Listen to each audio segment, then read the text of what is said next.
vocês estão passando? Por aqui estamos todos bem, trabalhando muito. Então, hoje nós vamos falar sobre assuntos sobre a biologia A, tá? Então, nós vamos estudar os capítulos 5 e 6. Nós vamos falar dos filos Platelminth e do filo Nematoda e também das parasitoses, das verminoses que esses dois filos animais causam no homem, tá? Principalmente em países em desenvolvimento, ao qual o Brasil se encaixa nesse perfil. Esse assunto ele ficou dividido em duas videoaulas. Então, quando terminar de assistir essa, vocês têm que assistir a seguinte, tá? Então, nessa aula, nós vamos falar sobre o filo Platelminth. Então, o que são os Platelminths? Então, os Platelminths, eles são... Platelminths é uma palavra de origem grega, tá? Da junção de plates, que significa achatado, com elmes, que significa verme. Ou seja, os platelminths são vermes achatados e que possuem simetria bilateral. Tá? Então, a gente tem aí o exemplo de uma planária, no meio de um cistosoma, e na ponta, roxinho, uma tênia, tá? Então, os platelminths, eles são achatados, como eu já falei para vocês, dorsoventralmente. Eles são o primeiro filo animal que começa um processo de cefalização, ou seja, de criação da cabeça, tá? De uma face anterior, tá? E eles são de tamanho diminuto, pequenininho, de milímetros, mas também podem ter metros de comprimento, tá? Eles são triblásticos. O que significa isso? Eles têm os 3 folhetos embrionários, ectoderme, mesoderme e endoderme. Eles são acelomados, ou seja, eles não têm cavidade que separe a endoderme do seu tubo digestivo, tá? E eles são protostômicos. O que significa isso? Significa que durante o seu desenvolvimento embrionário, eles desenvolveram a boca primeiro, tá?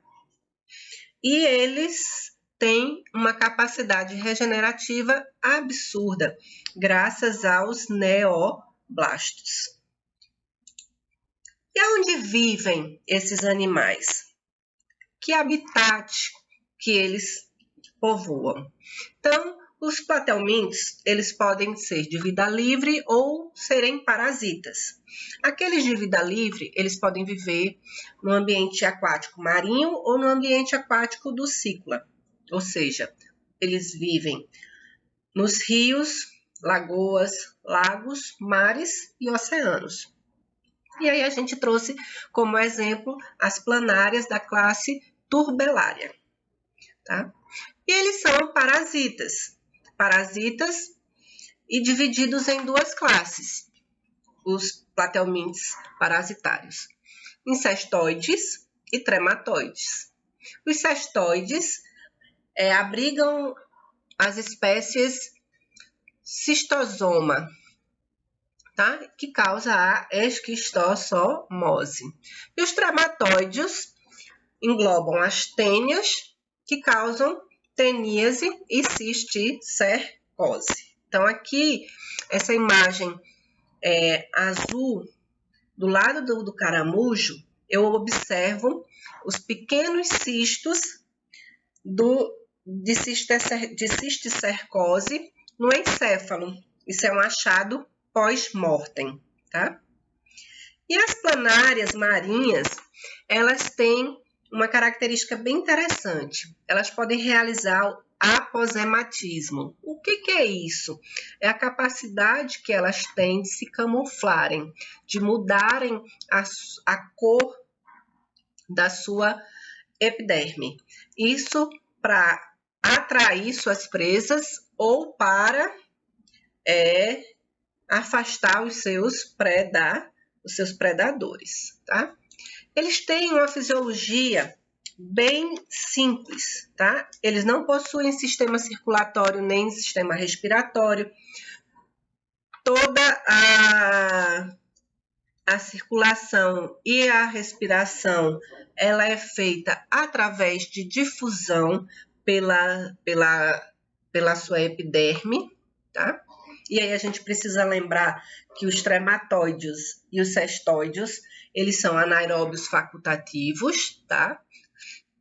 Eles podem viver na presença de oxigênio, tá? A digestão deles, esses animais são ditos com sistema digestório incompleto porque não apresentam ânus. E os cestóides, as tênias, elas não possuem tubo digestivo. Então, elas têm que realizar a digestão extracelular, tá? A digestão intracelular, ok? O produto de excreção desses animais é a amônia, e essa excreção se dá em solenócitos, chamadas células flama, que estão presentes nos protonefrídeos. E essa amônia, quando filtrada por essas células flama, é encaminhada para o nefriodósporo, tá? Que é um orifício que libera a amônia. O sistema nervoso desses animais é muito rudimentar, é chamado de ganglionar. Então, ele possui na região cefálica 2 gânglios nervosos, e de cada gânglio nervoso parte um cordão nervoso, e esses cordões se comunicam pelos nervos transversais. E esses animais, eles têm um aparato sensorial bastante interessante.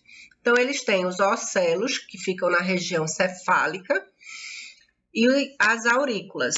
Então, os ocelos são órgãos fotorreceptores, ou seja, captam a energia solar ou captam a luz, e isso permite que o animal se oriente para qual lado ele deve se movimentar. E as aurículas, elas captam a informação de substâncias químicas que estão presentes no meio em que ele está vivendo. Em relação à reprodução desses animais, as planárias podem sofrer 2 tipos de reprodução. Elas podem se reproduzir assexuadamente, por fisão transversal, e sexuadamente, onde há o envolvimento de gametas. Então, essa fisão transversal, ela é bastante interessante. Então, vamos olhar para a figura e observar. Nós pegamos uma planária, dividimos ela em 3 partes. Uma das planárias que vai ser gerada, ela ficou com a cabeça, a planária do meio ficou com o corpo e a planária da ponta ficou com a parte posterior. E aí, o que vai acontecer? Independente da região que seja, essa planária ela vai crescer, ela vai se regenerar graças aos neoblastos e dessa forma gerar 3 novas planárias, tá? A reprodução sexuada, ela acontece. As planárias são indivíduos chamados monóicos. O que é um indivíduo monóico? O indivíduo monóico é aquele que apresenta os 2 aparelhos reprodutivos. Nós podemos chamá-los de seres hermafroditas. E como eles possuem ambos aparelhos reprodutórios, eles sofrem o que a gente chama de autofecundação. Tá? E nessa autofecundação vai haver a fecundação interna. E o desenvolvimento dessas planárias a gente chama de direto. Por quê? Porque o animal que provém desta reprodução, ela não tem uma fase intermediária. Ela já é uma planária completa, mas está na sua forma jovem, ok? Já nos cestoides,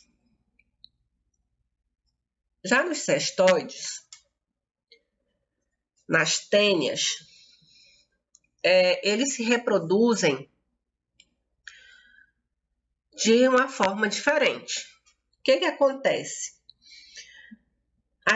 Os cestoides, as tênias, eles também são monóicos, ou seja, eles apresentam tanto o seu aparelho reprodutor masculino quanto o seu aparelho reprodutor feminino, tá? E aí vai ser liberada a proglótide que a gente chama de proglótide gravídica, a proglótide que contém os ovos que vão ser infectantes para os animais ou para o ser humano, tá? Os traumatóides, eles são bem interessantes, porque eles são dioicos, ou seja, existe um cistosoma macho e um cistosoma fêmea, e esses cistosomas macho e fêmea, eles sofrem o que a gente chama de dimorfismo sexual. A fêmea é diferente do macho, então os machos são pequenos e as fêmeas são maiores, tá? E nos cestoides a gente já falou, há uma troca dos espermatozoides, são seres monóicos, então eles têm um aparelho reprodutor masculino e têm um aparelho reprodutor feminino, tá? Então, eles trocam espermatozoides, esses espermatozoides se dirigem para um casulo, aonde ocorre a liberação dos ovos, os espermatozoides fecundam esses óvulos e formam ovos. E essa proglótide, ela é eliminada. Ela se solta do corpo do parasito. Então, vamos ver as parasitoses causadas pelos trematóides. Então, a parasitose mais importante dos trematóides é a ectossomose, chamada de xistose, barriga d'água, doença do caramujo ou bilharziose, tá? Onde o paciente apresenta essa barriga grande, cheia de líquido, que a gente chama de ascite. Então, a esquistossomose, ela é causada por um trematóide chamado Schistosoma mansoni.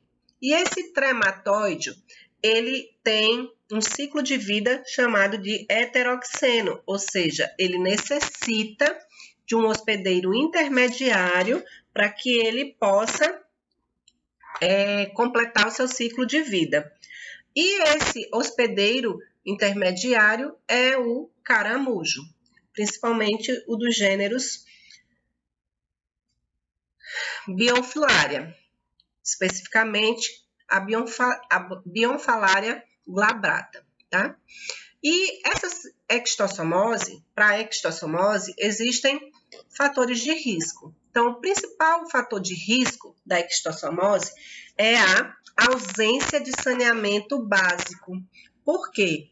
Porque, como a gente pode observar nessa figura, nós vemos o quê? Os canos das casas caindo direto no leito de um córrego, que com certeza vai desaguar em um rio ou numa lagoa. E isso vai contaminar essa água com dejetos, né, de restos alimentares e também de fezes e urina, tá? E aí, eu preciso que, além da água estar contaminada com cistosoma, eu preciso da presença do caramujo para que possa ocorrer o ciclo completo da esquistossomose. Então, vamos ver como é que o homem se infecta, tá? Então, o homem, ele tanto se infecta, quanto ele também é o responsável pela eliminação dos ovos no ambiente, tá? Então, se a gente começar aqui pelo número 6, a cercária é a larva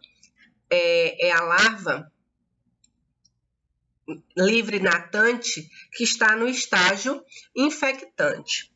E o que é interessante é que essa larva, essa cercária, ela penetra a pele do homem íntegra, tá? Então, por isso que uma das medidas de profilaxia da esquistossomose é a não natação em lagoas onde existam caramujos. Essas lagoas são chamadas lagoas da coceira, tá? Então, uma vez dentro do organismo do homem, as cercárias vão perder a sua cauda e vão se transformar em uma forma chamada de esquistossômulo. Esse esquistossômulo vai cair na circulação e vai migrar para o fígado, aonde ocorre a sua maturação e a forma adulta e aonde a forma adulta se desenvolve. Essa forma adulta vai migrar para as vênulas mesentéricas do intestino delgado ou do reto e vai ali depositar os seus ovos, tá? Que vão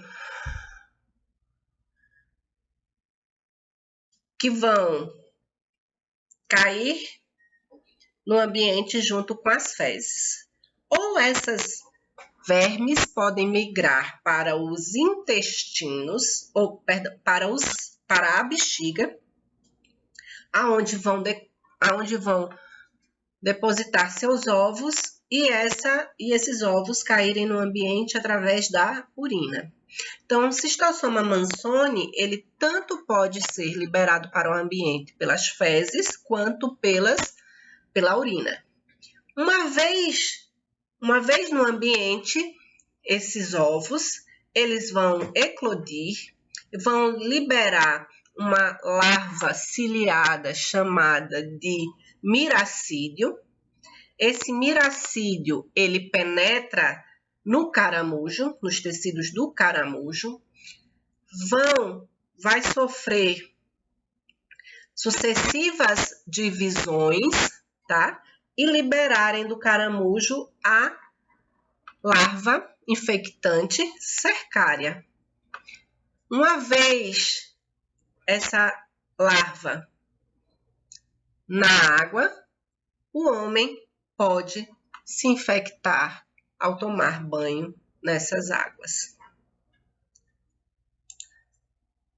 Então, quais são as medidas de profilaxia contra a esquistossomose? Primeira coisa, evitar banhar em lagoas da coceira. O que é essa lagoa da coceira? São lagoas onde estão presentes os caramujos, tá? Erradicar o caramujo. Prestem atenção. Só os caramujos que são do gênero Bionfalaria. Só os caramujos chamados de planorbídeos. E adotar medidas de saneamento básico. Agora vamos falar dos cestoides,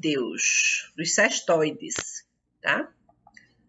Os cestoides, como a gente já falou, eles são monóicos, tá? E os principais cestoides importantes para a saúde pública são a Taenia solium, do suíno, e a Taenia saginato, do bovino.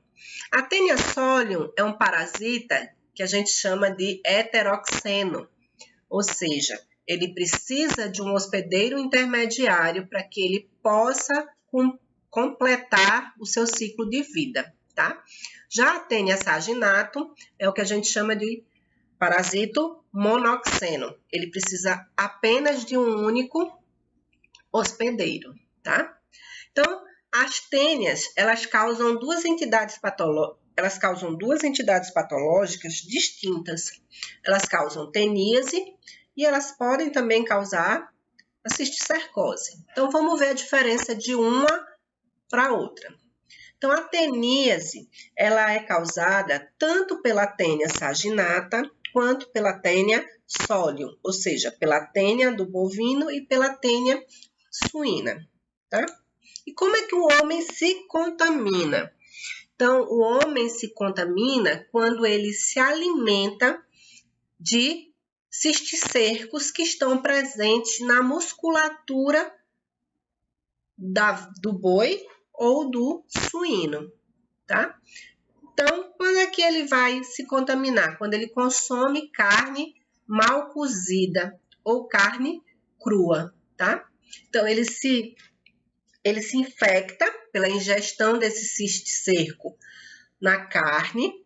Esse cisticerco, no intestino, ele se rompe, a larva se desenvolve e vira a tênia, ou a Taenia solium ou a Taenia saginata, tá? E essa tênia, como a gente já falou, ela é monóica. Por ser monóica, ela sofre autofecundação. Então, quando os espermatozoides se unem aos óvulos liberados pela tênia, ela vai fecundar e vai gerar ovos. E esses ovos vão estar em um segmento dessa tênia chamada de proglótide. E aí essa proglótide, ela se desprende do corpo e vai para o intestino grosso para ser eliminada pelas fezes, tá? Então, quando o ovo ou a proglótide grávida é eliminada nas fezes, o que vai acontecer? Essas fezes podem contaminar o pasto ou os alimentos que se destinam a esses animais, ao boi e ao suíno. Então, o bovino vai ter Taenia saginata e o suíno vai ter Taenia solium, tá?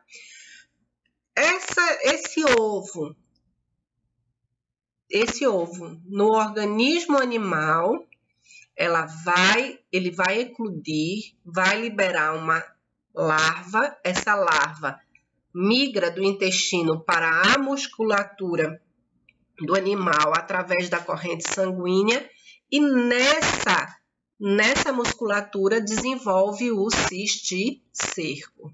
E aí o ciclo reinicia. Então, o homem ele pode se contaminar comendo essa carne mal passada e mal cozida. Tá? Então, qual é a profilaxia para teníase? Então, ó, aqui a gente está vendo um coração bovino cheio de cisticerco de Taenia saginata e um pedaço de bife também com Taenia saginata. O que acontece? A gente deve comer carne bem passada, tá? Então, primeira coisa, não comprar carne que não tenha certificação, tá? Então, comprar carne em frigoríficos que sofrem inspeção de um médico veterinário, para que você não corra o risco de comprar uma carne com a presença de cisticerco, como essa que está aí na imagem, tá? Se por um acaso acontecer de você comprar um pedaço de carne, você vai ter que descartar, você não pode ingerir, ok?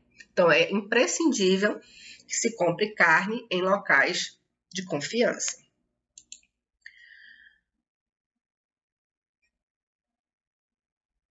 E a cisticercose? A cisticercose, ela é causada pela Taenia solium, tá? Como é que o homem se contamina? Então, o homem, ele vai ingerir ovos da Taenia solium que foi liberado nas fezes de outro homem e que contaminaram o solo, a água ou os alimentos. E aí, esse ovo de tênia vai eclodir, vai sair dele uma larva. Essa larva vai e busca tecidos para se alojar. Então, ele pode se alojar no músculo, no pulmão, mas o local que ele mais gosta de se alojar é no cérebro, causando a neurocisticercose. Então, aqui a gente tem uma imagem tomográfica que mostra uma imagem escura na região mediana do encéfalo, é um cisticerco, e outras duas imagens que mostram um monte de canjiquinhas, tá? Que é o nome popular que se dá para o cisticerco, ok? Qual é a profilaxia para teníase e para cisticercose? Para teníase. A profilaxia para teníase é higiene pessoal e higiene alimentar e a utilização, a implementação de medidas de saneamento básico. E é importante frisar que uma pessoa que tem teníase, ela mesma pode se infectar e desenvolver cisticercose.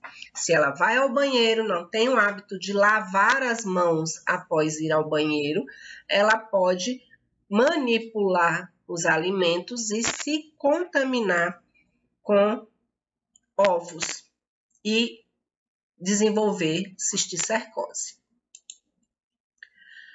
Bom, pessoal, sobre os platelmintos era isso. Agora, vocês precisam assistir o próximo vídeo que vai falar sobre o Filonematoda para poderem fazer as atividades que vão ser passadas no próximo vídeo. Até mais, fiquem com Deus.